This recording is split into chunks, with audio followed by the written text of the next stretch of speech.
Mai vendégem Faika El-Nagashi, osztrák parlamenti képviselő volt az előző ciklusban, és Bindel feminista aktivista. Olyan módon fogunk beszélni a szexuális kisebbségeket érintő ügyekről, amiket ritkán lehet Magyarországon hallani, hiszen három politikailag inkorrekt buzi beszél politikailag inkorrekt dolgokat, úgyhogy mindenféleképpen ajánlom, hogy nézzétek meg ezt a műsort. Okay, hi. So my first question would be how could you explain the problem with the sentence trans women are women to an average Hungarian progressive in opposition to Mr. Orbán reader of newspapers and someone who just wants to know what debates are now going on in the western part of Europe? Either one.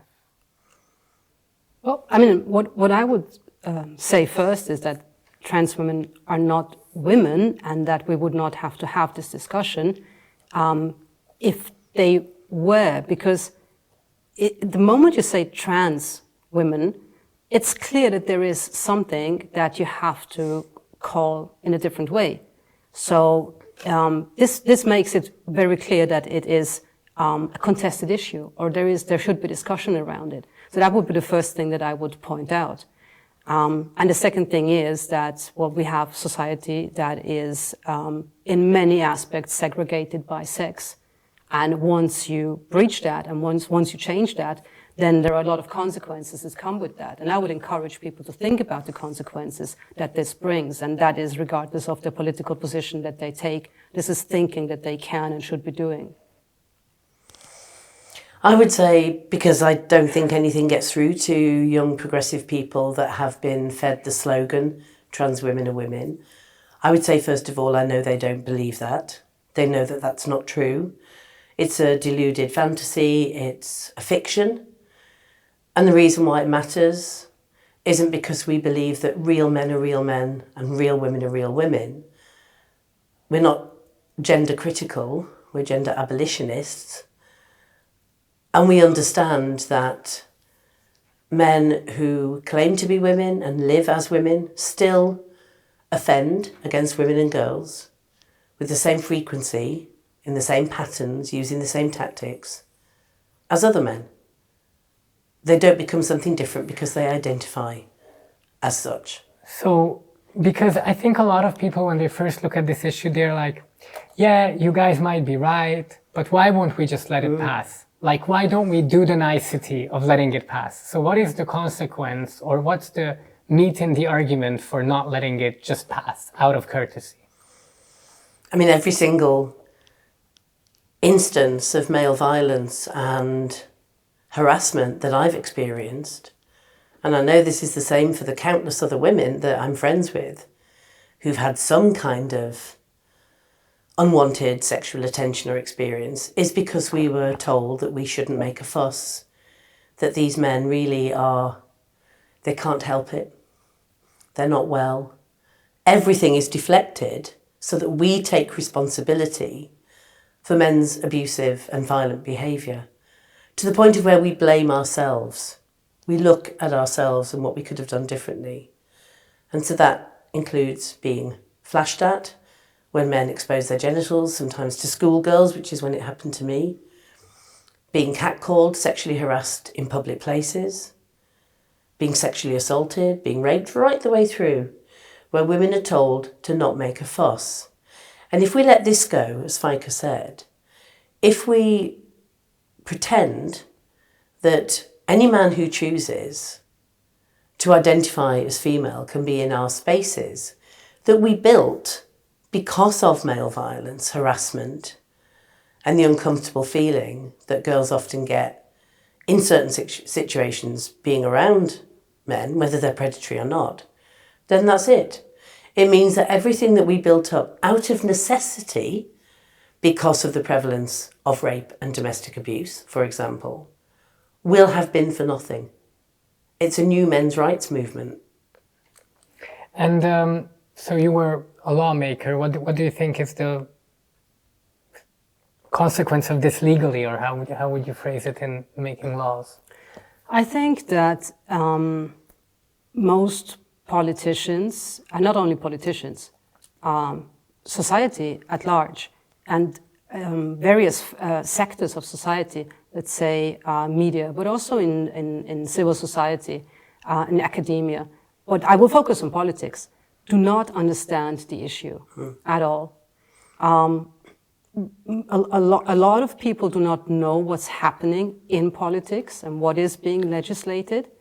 So they don't know, they don't understand the issues, and then also they don't care about the issues. So it's always lumped together in the context of LGBTIQ or LGBTIQ rights. It's not seen in a bigger picture as something that affects women or a women's rights issue. It's not seen as something that affects children and young people, or in a very general way, society and politics in general, and our sense of reality and a truth in a way. So that is not seen and that is not understood. So what happens is changes creep in a way that most politicians, I would say, whether it's conservatives or progressives, do not notice what is happening. So we are changing the titles of laws, we are changing the definition that is built into laws. We had cases in Austria also, for example, where we changed the title of the law for equality and equal treatment of men and women in federal employment to equality and equal treatment on the grounds of gender. So we changed the name of the law, but then the law continued to be a bit more precise about it and said, so gender in this context, they did understand that they need to be a bit more specific. So they said gender in this context will mean gender identity, gender markers, gender expression, and gender roles. So they even went further with their ideas that they wanted to put into this law. These are ideological positions that they are putting into law, adding aspects and elements such as gender roles. And none of these words have definitions around it and definitions that you can work with. They added an explanation for gender identity in the explanations to the law, and it says gender identity is one's own individually, psychologically perceived sense of self. So they made that very clear, what they understood with that. But in that way, in that sense, the whole law is no longer usable. And of course, it deviates very far from its original sense and intention to be a law about equality and equal treatment of men and women. So men and women, and especially women, because the law was not intended to achieve equal treatment and equality for men, but for women, with men, no longer even exist as word and as concept. And most politicians were not even aware of this. So this was not something that was debated openly. There was no big debate. There was no small debate. There was no debate at all about it. So it just happened. And when I addressed this publicly, and I talked about this openly, the conservatives then had to retract, and they issued an apology, and they said this happened because the conservatives voted for this also. This happened by mistake. They voted for this by mistake. Yeah. This is what I mean when I say it happens unbeknownst to most politicians. It creeps into different areas of legislation. They don't know, they don't understand, and frankly, they don't care. All of that I completely agree with, and I've seen it happen in UK parliamentary sessions in Scotland, which is just completely lost to gender woo-woo. And take the issue of rape.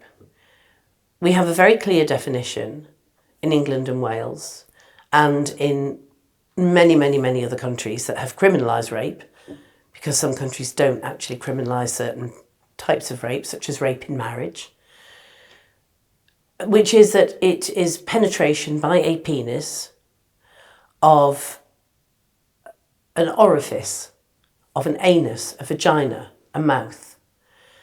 And of course, there are male victims of rape. Overwhelmingly, these are female victims of rape that we're hearing about.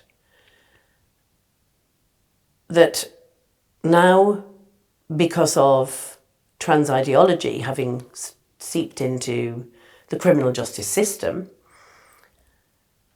many police forces are recording the preferred gender of the rapist on arrest, and often he goes on to be charged as a woman if he's trans-identified.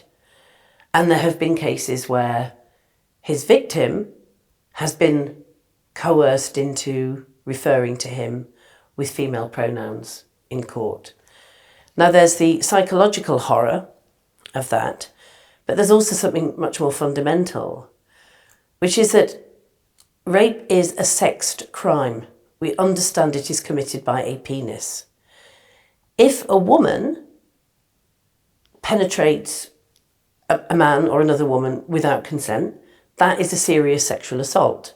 So women aren't getting away with committing serious sexual assault, but rape is by a person with a penis. And now they're being recorded as female. So the law is no longer working in any way coherently. And this is happening for other sex offences. There are headlines in the press, and our media aren't obliged to refer to trans-identified people as opposite sex, but they do, because they've been captured by lobbyists such as Transmedia Watch, which goes around to newspaper buildings and talks to the editor, as if feminists have ever been able to do that in terms of the way that rape is reported. And they basically tell them this is how you refer to trans people. And so you often see headlines such as woman downloaded 4,000 hardcore child abuse images while she was in her hospital bed.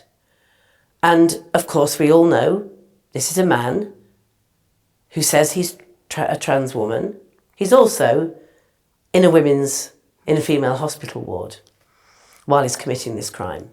So then we have crime statistics which show, surprisingly, in recent years, that women are now committing more and more sex offences because of these men being logged as women. And the statistic is counted on the basis of self-identification and not on the basis of Exactly. biology.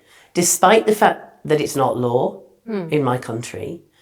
So the cultural shift that has been brought about by trans activism and trans ideology that has just been accepted by so many institutions is already making a huge difference to the legal system and to our political system without ever having been voted in.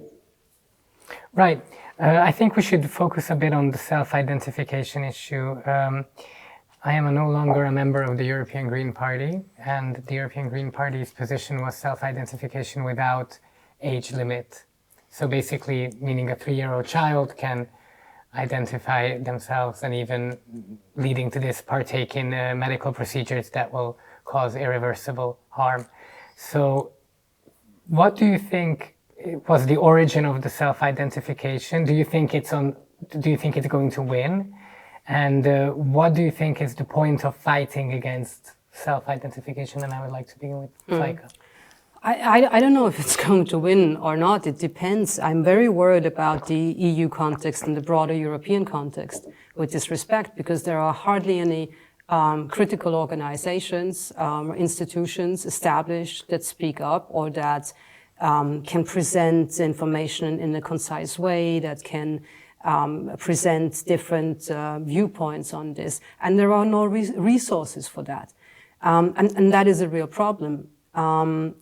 The thing about the position that, for example, the European Greens took, and it might be similar to positions that other progressive parties also hold. I know in Austria that definitely is the case. It's not only the Greens, it's also the Social Democrats. And I think the Liberals are still trying to figure it out. But what is clear with this example that you gave is that the party fails to understand the difference between a political party and the party program and activist demands, and where activists are standing, what they are doing. Activists can call for a lot of things. They have the right to envision a utopia or to make crazy, insane demands. But a political party must understand that there is a difference between what they want.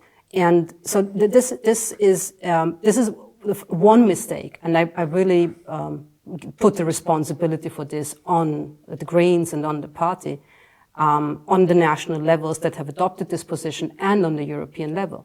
But the second thing is that clearly, and I think this is true for so many different other sectors also, I must say that with such positions, the adults have left the room. Mm-hmm. It's very clear that that there has been no thinking around this, because either you truly believe that a child can take such a grave decision, or you think that others are willing to believe it. And both approaches make no sense at all. No adult can actually believe that. Definitely not an adult who has children of their own.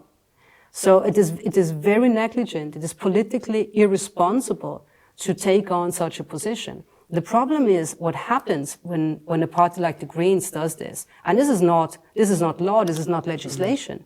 But it ends up in the party programs, it ends up in campaigning, it ends up in all the communication, political communication, social media, and so on.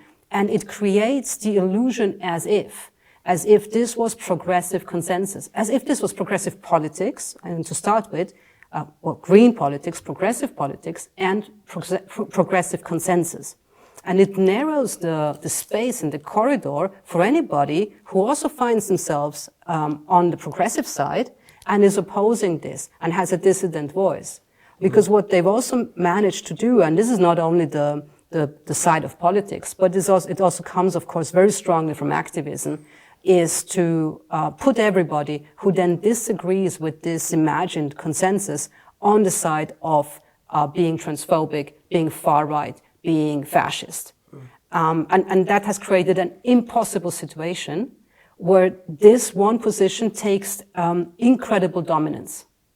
And so one is the tight corridor, and so you have no space for dissenting positions, but the other aspect is you have no infrastructure, no structure, and no resources either for dissenting positions, because these dominant positions are the only ones that get amplified, whether it is through funding, money, media attention, media reporting, stakeholder meetings, lobbying, and so on and so forth.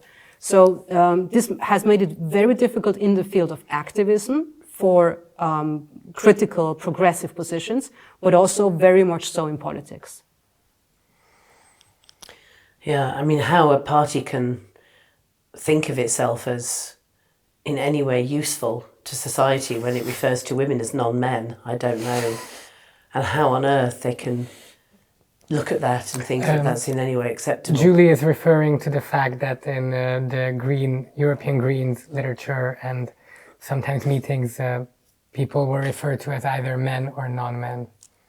Yeah. Of course, because women are invisible. Same old. This is why I've always said it's a men's rights movement. And if we look at the origins of self-ID, and I first wrote about this back in 2003, a piece that hadn't gone up online. And so a lot of people think that my first article was the 2004 one. There was a big magazine piece in the Sunday Telegraph before that, in which I looked at the fact that transsexuality as a diagnosis was still here, and why was it still here? Because when I first heard about it as a young feminist back in the very late 70s, I thought this was something that, a little bit like suggesting that homosexuality was a mental illness. So I thought, well, why is it still here? And why have I just read in a tabloid newspaper of a female teacher who went home for the school summer holidays and went back as Sir? And I thought, this clearly is happening with more frequency.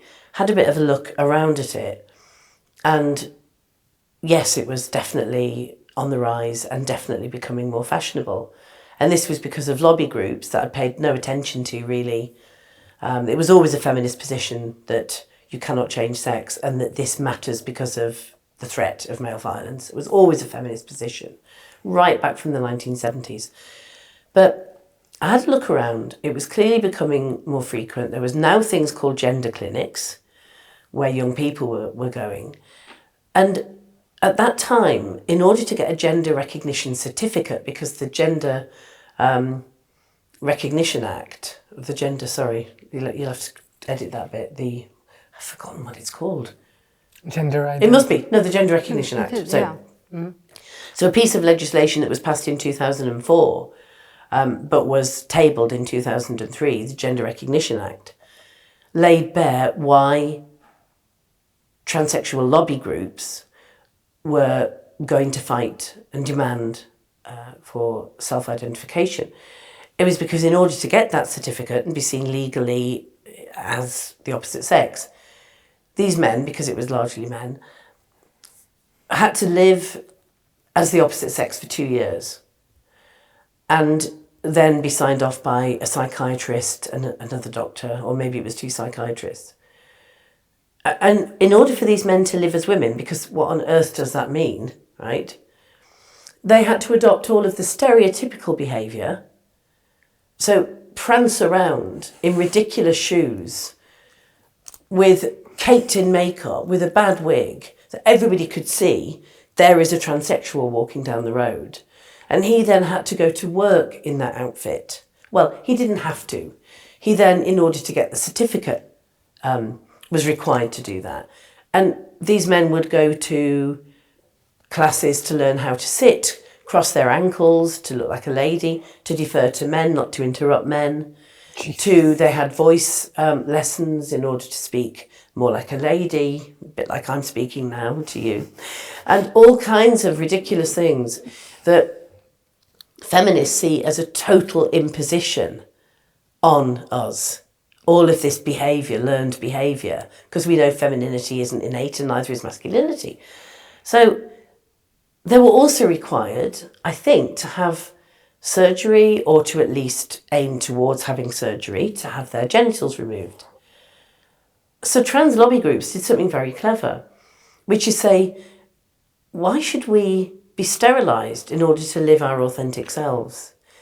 That shouldn't be a requirement. And this was the very beginning of them saying, it's not a penis, it's a lady dick, right, and that kind of thing.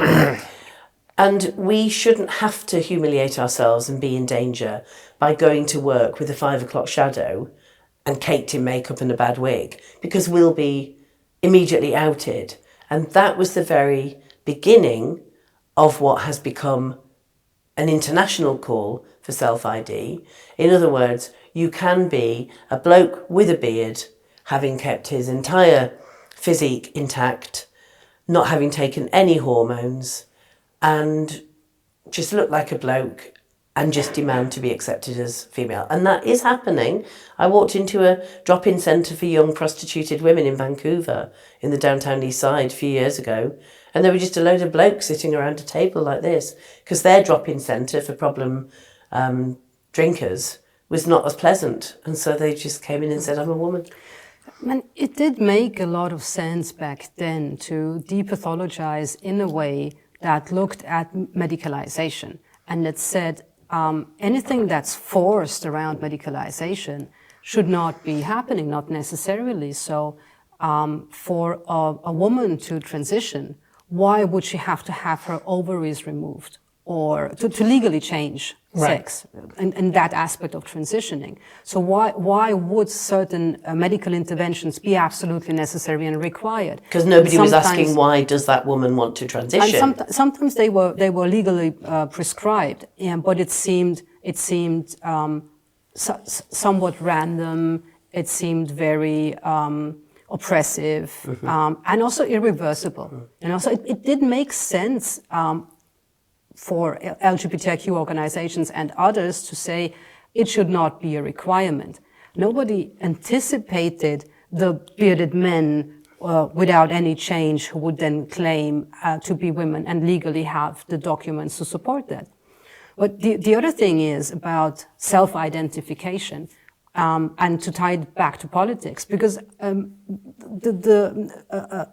very, very few people in politics are as knowledgeable about the origins as you are and as some others are who have been doing a lot of work around this. So what remains of self-identification, what is somehow very appealing to progressives, is this aspect of self-determination. Right. So the Greens, for example, and I'm sure they are not the only ones, this goes in general for progressives, they have now as a framing in their campaigning, in their programs, that it is a right, as in a human right, that it is a right for everybody to self-determine their sex or gender. It's difficult and it's a bit different in German with terminology.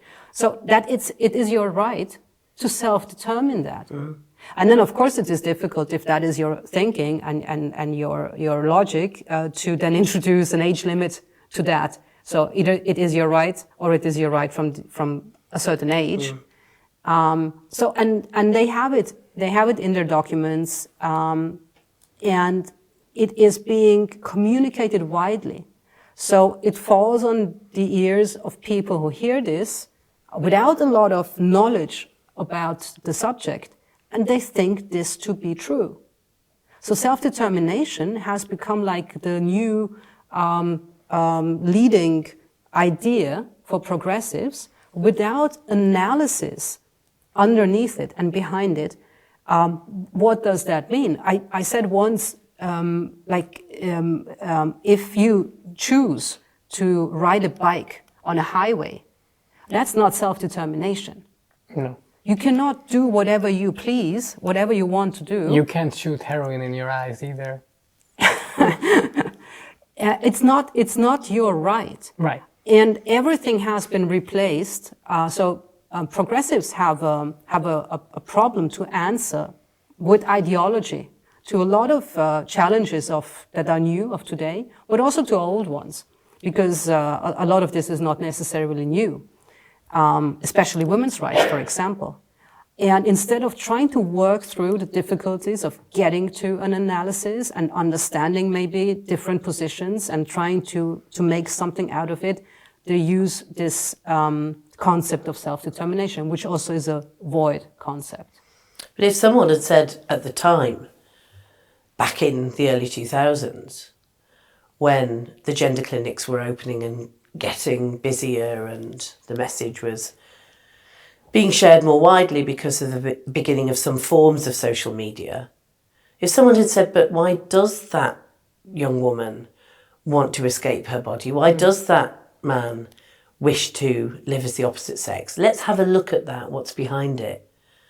And they didn't.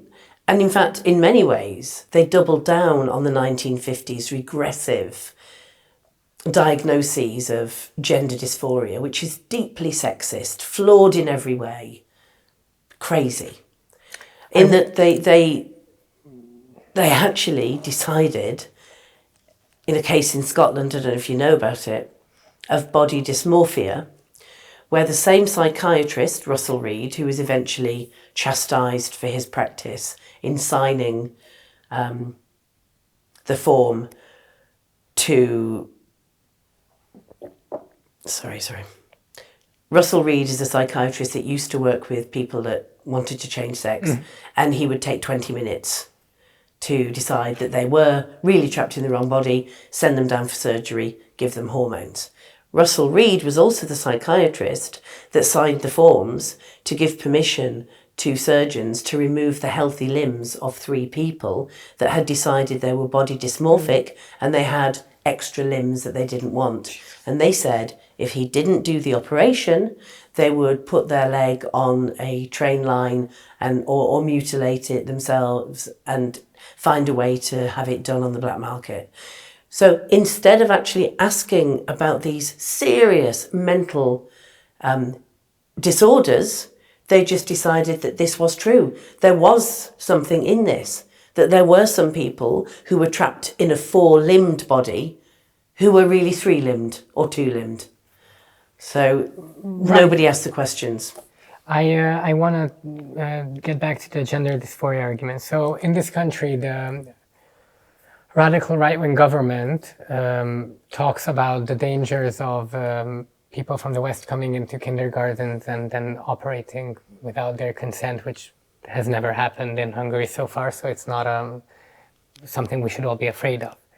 But if you hear a lot of the trans people's personal like history of how they became trans, it always starts with being a gender-bending child, of a little boy wanting to play with Barbies and painting their nails like I did, or a little girl wanting to play with the trucks, or I don't know.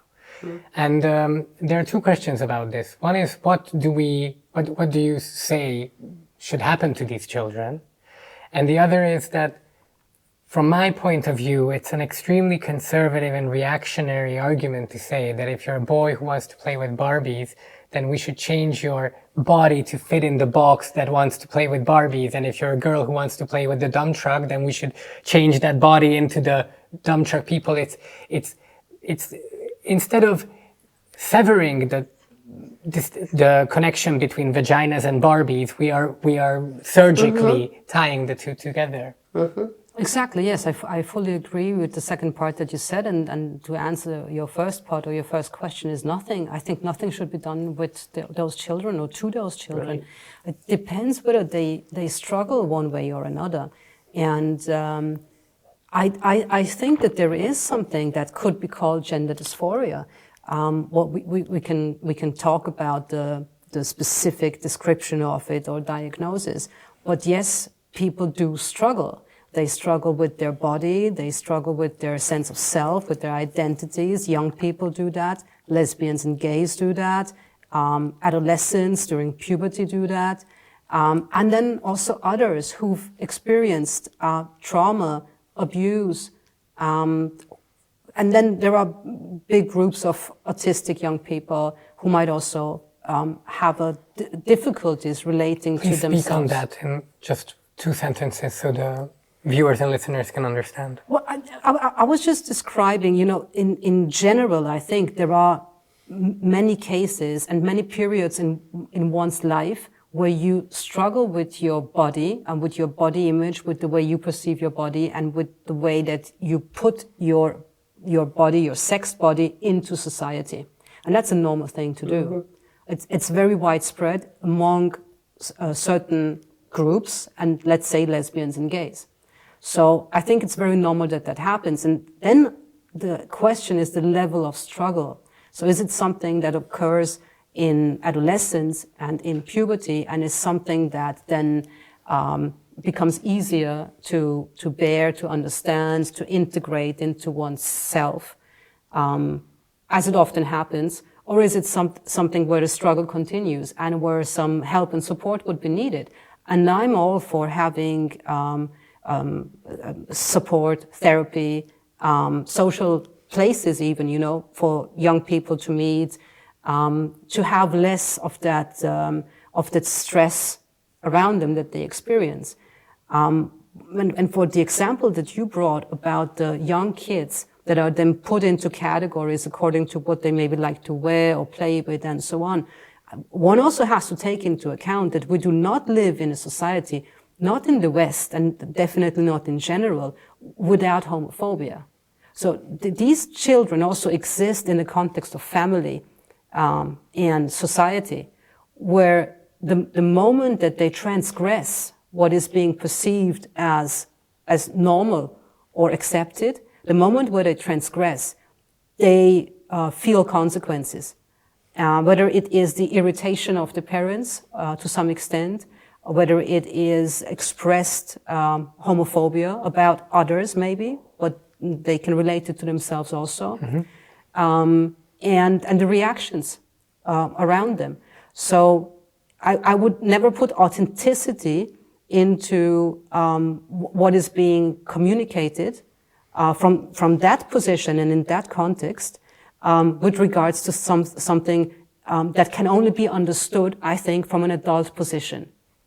Because you cannot even understand these complexities of sex, gender roles, expectations, sexuality also, sexual orientation. You cannot fully understand this until you are an adult in a sense. I can't believe that one of the main projects of feminism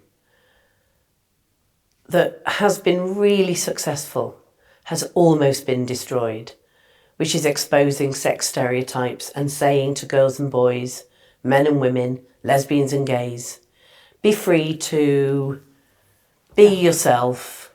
If we're talking about authenticity, that to me is the most important message of the women's liberation movement.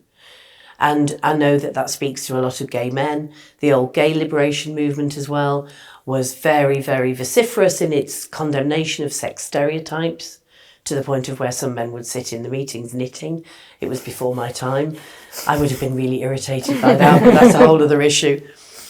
This was really persuasive. People understood. People understood that you weren't defined by the toy that you played with. And we also made it clear that bullying in the school yard was unacceptable if a girl decided that she didn't want to wear tights or makeup or any of the stuff that is pressurised constantly on us, and the boys didn't have to be strong and macho. And it wasn't just a project about gays and lesbians. It wasn't just because we're not the only gender non-conforming people, right? I mean, the idea that lesbians and gay men are the ones that are going around kind of, you know, breaking the mold isn't necessarily true. There are so many kids that just want to be themselves. And now look what we've got. As you said, back in your box, back in your lane. And surgery and hormones on top of it.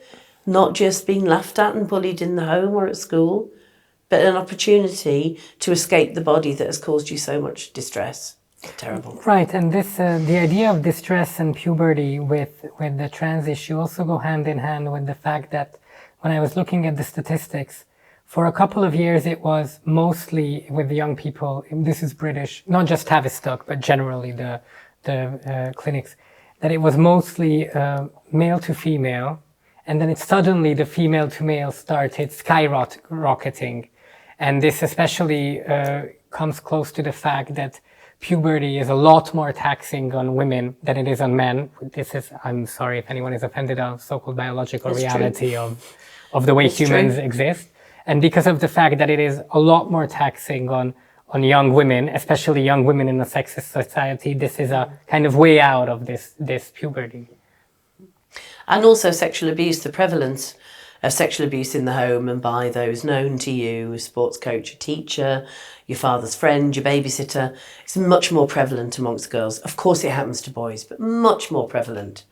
And so the perpetrators are men, with regards to if it's boys or girls, it's always absolutely. men. The perpetrators are men. The idea that you could fix all of your problems in one fell swoop would have been so attractive to me in my youth.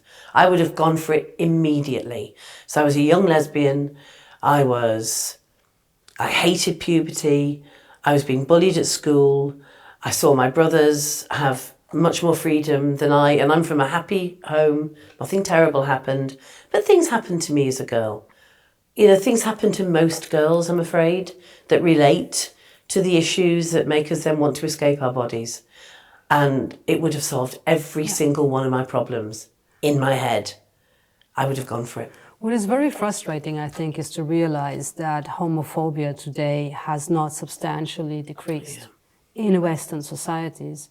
Because I think it relates strongly to it that if you are a young girl and you would have to come out as lesbian, you would still have to face so much stigma around it.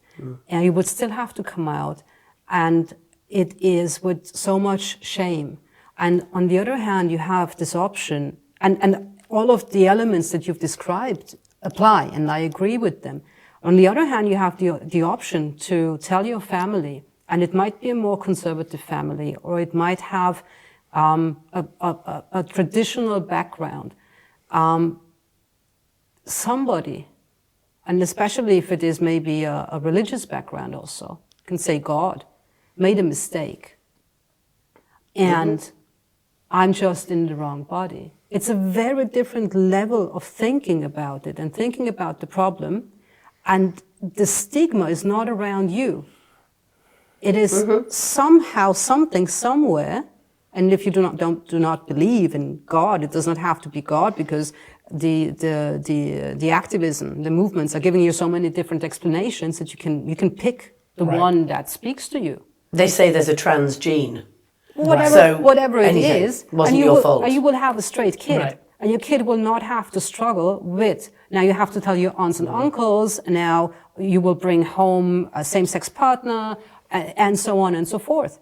So, and I think there really is an indication of how strong homophobia still is this day in Western societies. And we thought, when I say we, I would say maybe the LGBTIQ movements, thought that we were done with that.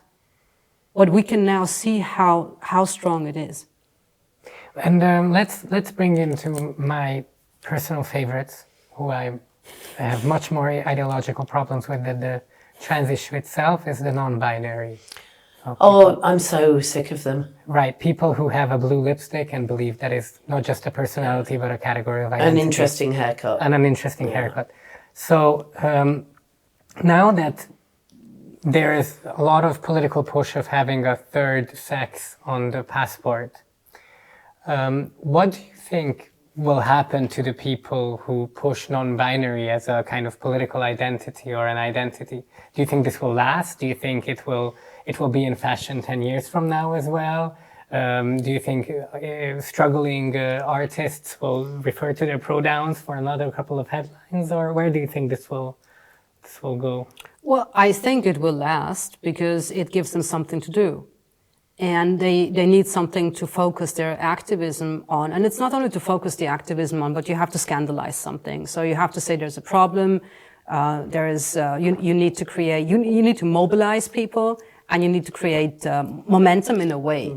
So there is something very, very concrete, very specific that you want to change. And they're doing court cases, they're doing strategic litigation, they're pushing for it. They can claim that they are oppressed, that their rights are ignored. So yes, within the movement, I think it will stay. It will stay on the activist agenda, and it will make its way onto the political agenda the same way that all the other issues came onto the program of the political parties.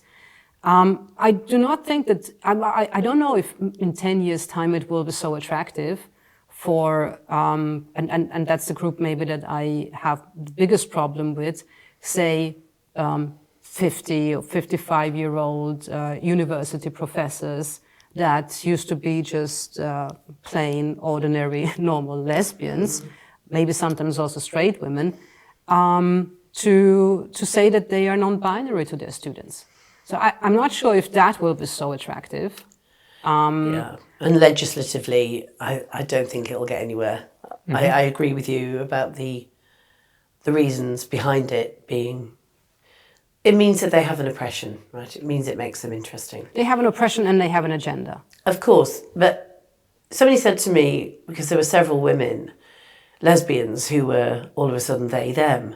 And I think Judith Butler's now a they, them. That's right. From what I can tell you. And there are several that I've heard of. And someone said, well, what's the difference between, because they've masculinized themselves very clearly, between a they, them and a he, him. And I said, probably about 2 years, because they'll go down that whole pathway.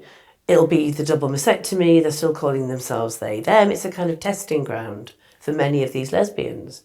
And then it's, just massive testosterone effects, and there's no going back from it.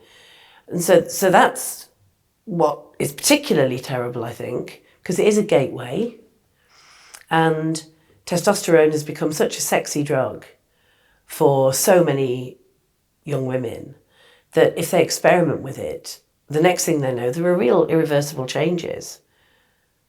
And they decide to go on and just do the full transition. Yeah, I'm not 100% sure. I'm not denying that it happens the way that you described it. But I think it also points to another aspect, and that's the dynamics in society, and especially in progressive parts. So let's say academia or civil society, and so on. So what we've seen in civil society, for example, with women's organizations, is that in Austria, so it became very popular in German to add an asterisk to the word woman. So so women's organizations now in Austria are all women's asterisk organizations. So one organization starts to do that, it sends this signal, and then maybe another one does it, and at one point it's so that all the others have to do it because otherwise they become so hyper-visible by not doing it that it's a statement in itself. Yeah, they beg for the question, why are you not doing this? Are you making an actual statement with it? And I think this non-binary thing, and the example that I gave, just an ordinary, let's make her female, and all, because I think it's with the older ones, I think it's more women, and with younger ones, it might be more men.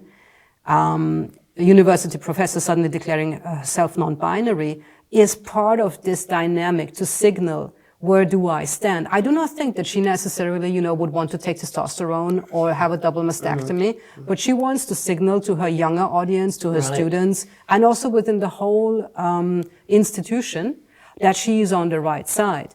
And it gives her safety also. Why? Because the next thing is, if she is a white woman, she's in danger already anyways. And if she's an old white woman or is getting to become or to be an old white woman, nobody cares about older white women. So she can opt into the diversity paradox with this one identity. Yes.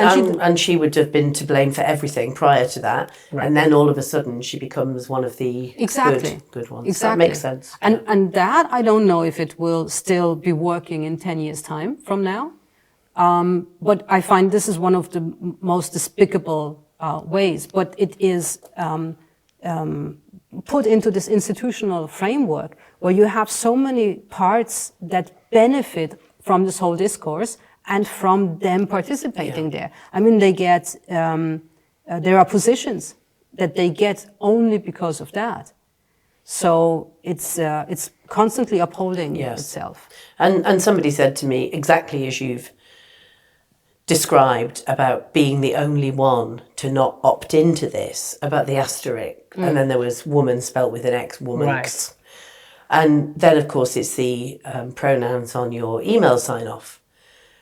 And all of a sudden, everybody's doing it.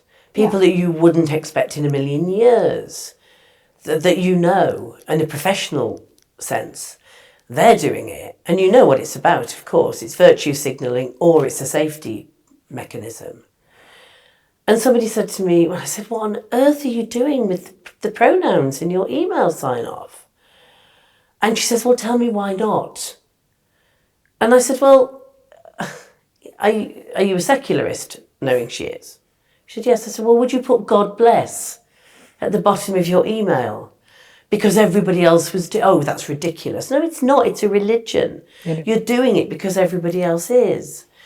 And I found it really despicable. I was so angry with her, I could barely speak to her because this was someone who I know agrees with us. She's kept her head down.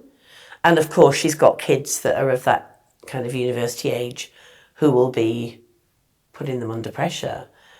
But how easily people are swayed. It is like a cult. And people just do it in an unthinking way or because they are abjectly terrified. Right. I want to bring back the point that Faika mentioned earlier in this conversation about the progressive consensus. So we talked about this today and yesterday as well, that the progressive consensus seems to be like a snowball that collects more and more trinkets as it goes down a hill. So it's gay rights, and then it's trans rights, and then it's non-binary, and then asexual. We had Hungary's first asexual pride. I have no idea what they were doing.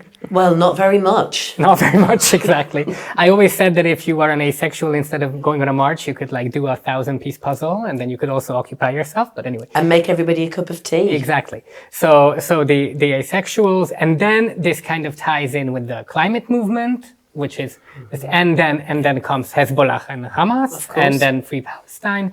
And it just collects all these trinkets. And why do you think it is that these things, even though we all agree with certain parts of this and certain parts we don't agree with, but why did this become a take it or leave it menu that you can't take in parts?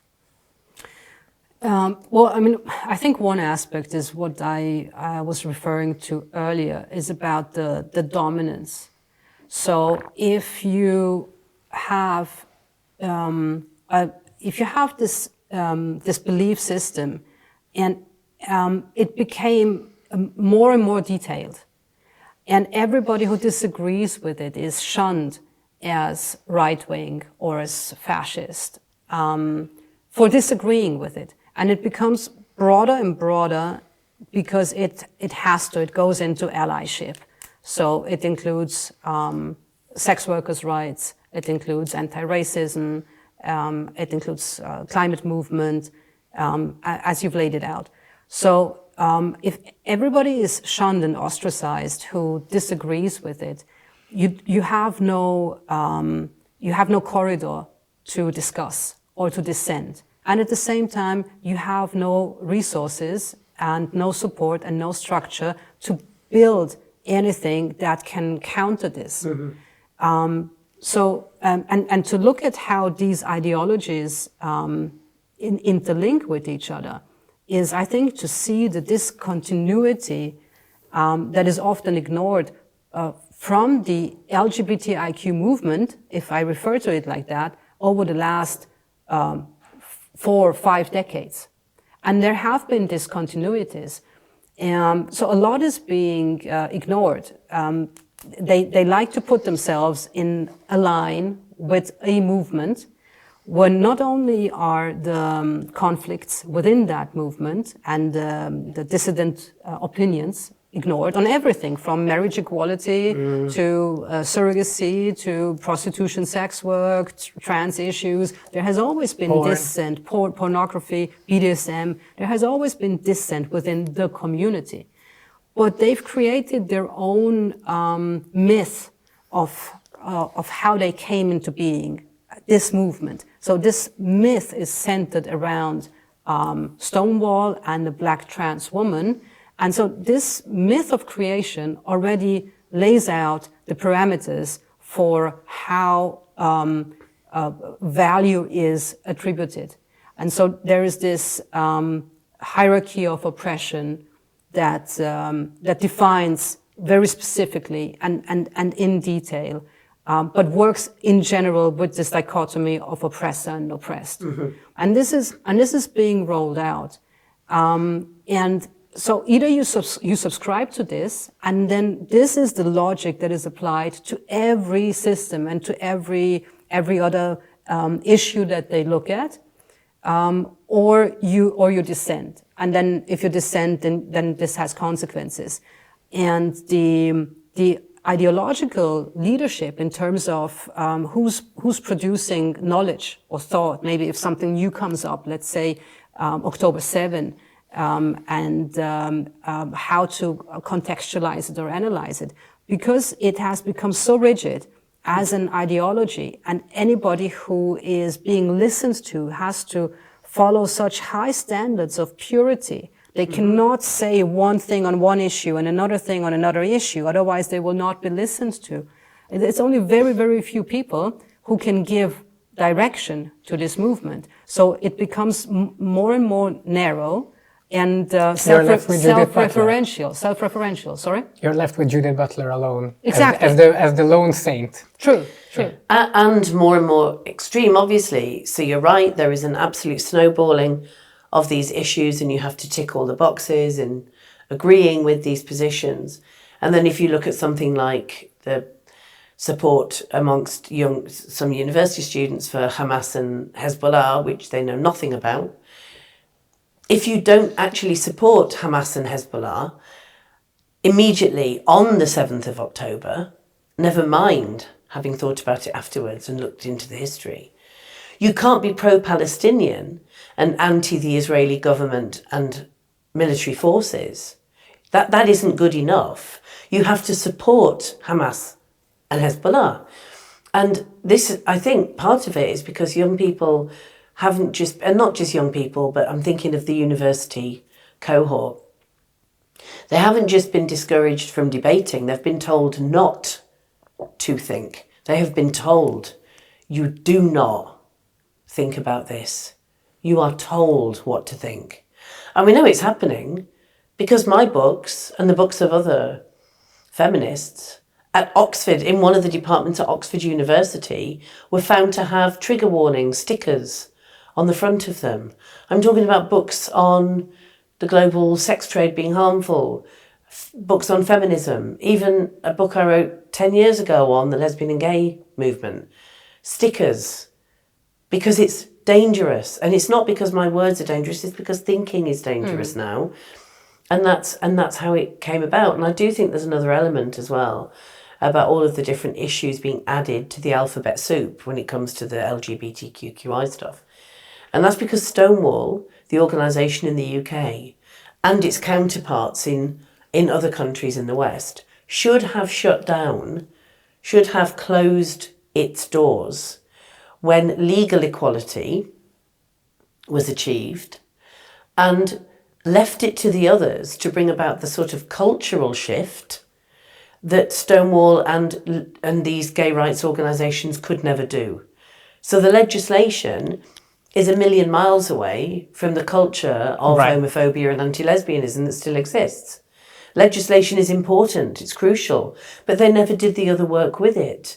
You know, when we had a smoking ban, indoor smoking ban in the UK and elsewhere, we didn't just ban it.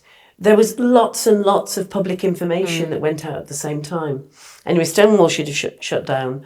And I do think that this anti-intellectualism in universities is as shocking as I've ever seen. I've had a link to universities for a long, long time where I've been visiting fellows. I was a researcher at one before I became a journalist. And, you know, I've always had, before they started to picket and protest my visits, I used to go quite a lot to universities to speak to students. And whenever there was a protest, I would stop and speak to them and ask what it was that I'd said, written, that was so offensive. And not one of them had ever read a line I have ever written.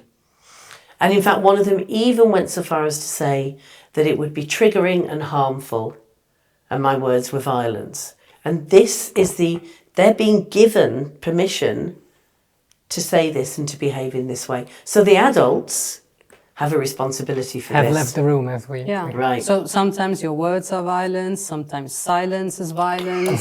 they just That's happen. quite nice ring though, silence is violence. Yeah, it's like a poem. Yeah, they have all kinds of slogans for everything, and that's it. And so many who communicate on social media and have made a living out of that. So it's they live off their status on social media, and they want to target a specific audience. So they want to seem progressive if that's what they choose to do, and so they amplify this. They amplify these slogans, and it's just empty slogans. It's similar to the self-determination issue. But if you hear them often and often and often, you never start to question them. It's trans women are women, save our trans kids. Silence is violence. If your feminism is not this and this and this and that, it's not feminism. So you think these are the truths. And these people, they cannot get out of it because they risk losing their following, their standing, and basically their income. Yes. Yeah. It's true. I remember that phrase that thankfully you don't hear very much anymore. It was about a decade ago. If your feminism isn't intersectional, it's bullshit. And that it was, of course, an anti-feminist came up with that. You know, she hates feminism, calls herself a feminist because that's a good vantage point from which to do it, isn't it? And I went into a bar in London once with a friend, and it was when that sloganing was at its height. And there was this young progressive man sitting with his beard and his pint of real ale, and saw us walk in, and he started shouting, "If my feminism isn't intersectional, it's bullshit," whilst glaring at me. I said, "Mate, you're not a feminist. You're a dickhead. Look at you." And it gave permission to all these young anti-feminist men. And do you remember seeing a photograph of a sign? It was during the Washington March against Trump. Right. Back The in pussy 2000. hat. No, it wasn't the pussy hat one, but it was that march. And I saw a photograph, and it was a huge, huge banner with the painted slogan, "White feminists are bullshit, white feminism is to blame for everything," whatever. It was at the time of the kind of let's call everyone a white feminist, even if they're not white. It doesn't matter because it's just white women are worse than white men. And there were two black women, African-American women, who were stood holding this banner, but beside them, giving them support and holding another bit of the banner, were two white bearded men. And I thought, oh my God, what a terrible image. It's given these dudes absolute permission to just hate women, to hate feminism, to do the divide and rule, to be buoyed on by this ideology. It was a really depressing sight. To finish the conversation, or at the very end, I just want to ask, because you both come from the gay rights movement, the lesbian movement. So not just the trans issue, just generally, what do you think is the status of the gay rights movement, lesbian movement after this many years? Has it won? Is it about to win? Has it won too much and now it's consumed by interior struggles? Has it actually changed nothing but things on the surface? So what would you say is the status of the movement? I think it's in a terrible state. If I look at young lesbians today, and I do not think that they have the social spaces, the space in general to come out. I do not think that lesbophobia has diminished. So I do not feel that the situation for them is good. It definitely has improved, but not that it's good. But then I look at the state of the organizations that exist, and that's just disastrous. So there is not a single transnational lesbian organization that is not including men.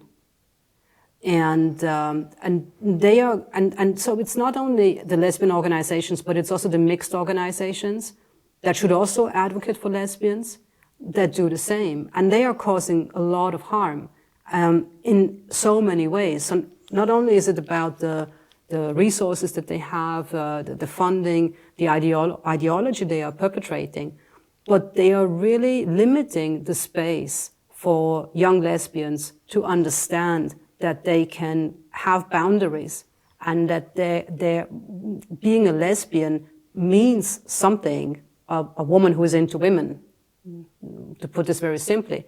And all the things that they miss out on, which I was lucky enough to still have, lesbian bars, cafes, intergenerational exchange, older lesbians, young lesbians, not only academic lesbians, to hang out with. And all of that seems gone and truly threatened.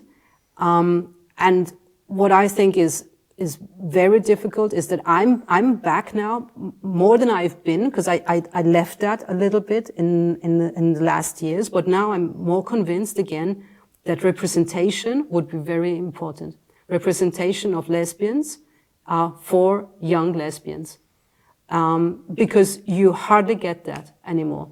They would call themselves queer or non-binary, or a lesbian, but in the sense with an asterisk that is whatever, whatever. Yeah. And so to have this visibility, this understanding, and very very clear communication from lesbians who stand for what it is to be a lesbian. Well, I agree with every word that Faika said there, but I just want to add a couple of good news bits, because we have to have some, I suppose. Yes, I mean, it's a good way to end on a good news. Yeah, I mean, I'm very delighted, proud to be working with Faika. Faika's one of our advisors at the Lesbian Project, which is a UK-based podcast. Thank you very much, and I'm glad to hear of yet another man that's enjoying our podcast. That's great, because we rely on gay men in these terrible times. We've come together in an emergency, and I think that's one of the bits of good news. But in terms of the Lesbian Project, right now it's national. Faika's absolutely right. There are no transnational lesbian organisations that haven't let men in. But in the UK, and I know it's the same everywhere else, that I've been talking to lesbians for a recent book I've written on the topic, such as Canada. lesbian organisations are popping up pretty much everywhere. All right, they're small, they're attacked, they're not funded, but it's a response to the terrible backlash, the awful bigotry that we face, the silencing, the loss of our spaces. And we are fighting back. And in fact, the Lesbian Project is one of the interveners in a legal case coming up in the court of the Supreme Court in the UK to demand that the Equality Act and the definition of woman is clarified. Because, of course, legal cases that are being taken against us, saying that some men are lesbians, have meant that we're not legally allowed, people think, bar owners, venues think, to give to advertise for women only when we have lesbian events. So that's a legal challenge that I wish we would never have had to do, and I can't believe that we're doing it. But as I said about gay men, we have nothing in common with gay men. I mean, really, we don't. You know it, we know it. It doesn't mean we don't love each other, and it doesn't mean that we won't come together when necessary, but that's very rare. We have a whole heap of different issues. But I've been really reassured by so many gay men over this issue, the attack on lesbians, the attack that gender identity has brought across the board. And many, many more gay men now are recognising the terrible abuse that we face as lesbians because we're women, and that makes us doubly vulnerable to it. And so intersectionally oppressed. That's right, we definitely are. And it's been great to see that response. And so I think what we need to do, and Faika's right, the movement is in a terrible state, we need to divorce amicably from the LGBTQ. We need to just divorce, right? There won't be any amicable responses from anyone beyond the B. Right. Because everybody else is a straight male kinkster on that list. But we are taking the children. We are definitely having the children, but they can do the childcare when we want to go off to the bars that we're going to reopen. But we should never have been lumped together in the first place, because it doesn't mean that we can't support each other when appropriate and necessary.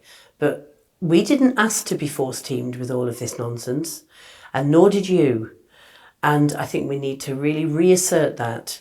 And there's something very specific and special about being the only sexual orientation that excludes men.